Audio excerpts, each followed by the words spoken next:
ജാസ്മിനാണ് ഔട്ടാകുന്നതെങ്കിൽ ഞാൻ പോകുമെന്ന് റസ്മിൻ. എലിമിനേഷൻ റൗണ്ടിൽ അവസാനം 2 പേര് ബാക്കിയായി, റസ്മിനും ജാസ്മിനും. ആ ഒരു നിമിഷം റസ്മിൻ ജാസ്മിനോട് പറഞ്ഞ ഒരു കാര്യം, നീയാണ് ഔട്ടാവുന്നതെങ്കിൽ ഞാൻ പൊക്കോളാം എന്ന്. അപ്പോൾ ജാസ്മിൻ അങ്ങനെ ചിന്തിക്കേണ്ട എന്നുള്ള രീതിയിൽ പറഞ്ഞു.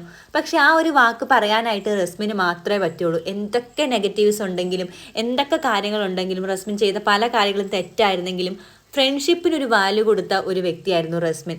ഗബ്രിയോടും അതുപോലെ തന്നെ ജാസ്മിനോടും ഉണ്ടായിരുന്ന സൗഹൃദം, ആ ഒരു സമയത്തൊക്കെ ജാസ്മിൻ ആണെങ്കിൽ ഗബ്രിയോടും മാത്രമേ സ്നേഹം ഉണ്ടായിരുന്നുള്ളൂ. കാരണം ഗബ്രി ഔട്ടായപ്പോഴും എനിക്കിനി ആരും ഇല്ല എന്നൊക്കെ പറഞ്ഞിട്ടാണ് ജാസ്മിൻ കരഞ്ഞത്. ആ സമയത്തൊക്കെ റസ്മിൻ്റെ ഒരു അവസ്ഥ, കാരണം റസ്മിൻ ഒരു പ്രശ്നം വന്നാൽ കേൾക്കാൻ അവിടെ ആരും ഉണ്ടായിരുന്നില്ല. റസ്മിൻ എല്ലാവരോടും സൗഹൃദം കാത്തു സൂക്ഷിച്ചൊരു വ്യക്തിയാണ്. ജിൻഡോട് കുറച്ച് പ്രശ്നങ്ങൾ ഉണ്ടായിരുന്നു ഒഴിച്ചു കഴിഞ്ഞാൽ ബാക്കി എല്ലാവരോടും, ശ്രീധുവിനോടാണെങ്കിലും അർജുനോടാണെങ്കിലും ജാസ്മിനോടാണെങ്കിലും ഗബ്രിയോടാണെങ്കിലും അപ്സരയോടാണെങ്കിലും അൻസിബോടാണെങ്കിലും നോറയോട്, അതെടുത്ത് പറയണം, നോറയോടും ഒക്കെ സൗഹൃദം കാത്തു സൂക്ഷിച്ച ഒരു വ്യക്തിയാണ് റസ്മിൻ. എല്ലാവരോടും പോകുന്നതിൻ്റെ ഇടയ്ക്ക് യാത്ര പറയുമ്പോഴും നോറയോട് പറയുന്നുണ്ട്, നിനക്ക് ആരുമില്ല എന്ന് വിചാരിക്കണ്ട, നിനക്ക് എന്തെങ്കിലും ഉണ്ടെങ്കിൽ ക്യാമറ നോക്കി പറഞ്ഞാൽ മതി, ഞാൻ അവിടെ ഇരുന്ന് കേട്ടോളാം എന്ന്. നല്ലൊരു ലിസ്ണർ ആയിരുന്നു റസ്മിൻ ബിഗ് ബോസ് ഹൗസിൽ.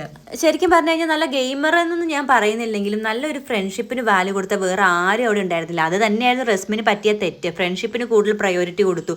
കുറച്ച് സൗഹൃദങ്ങൾ ഉണ്ടാക്കാനാണ് റസ്മിൻ ശ്രമിച്ചത്. പക്ഷെ ഒരു കോമണർ ആയിട്ട് വന്ന് ഒരു 10ാം ആഴ്ച, ഇപ്പോൾ 11 ആഴ്ചയിലോട്ട് കിടന്നു. ആ ഒരു ആഴ്ച വരെ ഇവിടെ നിൽക്കാൻ പറ്റുക എന്ന് പറയുന്നത് വലിയൊരു കാര്യമാണ് റസ്മിൻ. എൻ്റെ ഒരു അഭിപ്രായത്തിൽ റസ്മിൻ്റെ സൗഹൃദം അവിടെ ആരും അർഹിക്കുന്നില്ല. കാരണം റസ്മിനെ എല്ലാവരും ഫ്രണ്ട്ഷിപ്പിന് വേണ്ടി യൂസ് ചെയ്തു. പക്ഷേ റസ്മിന് എന്തെങ്കിലും സങ്കടം വന്നാലോ ഒരു കാര്യത്തിനും അവിടെ കേൾക്കാൻ ആരും ഉണ്ടായിരുന്നില്ല ആയിട്ടാണ് എനിക്ക് തോന്നിയത്. ഗെയിമർ എന്ന നിലയിൽ റസ്മിൻ എൻ്റെ പാളിച്ച പറ്റിയതും ഫ്രണ്ട്ഷിപ്പിന് കൂടുതൽ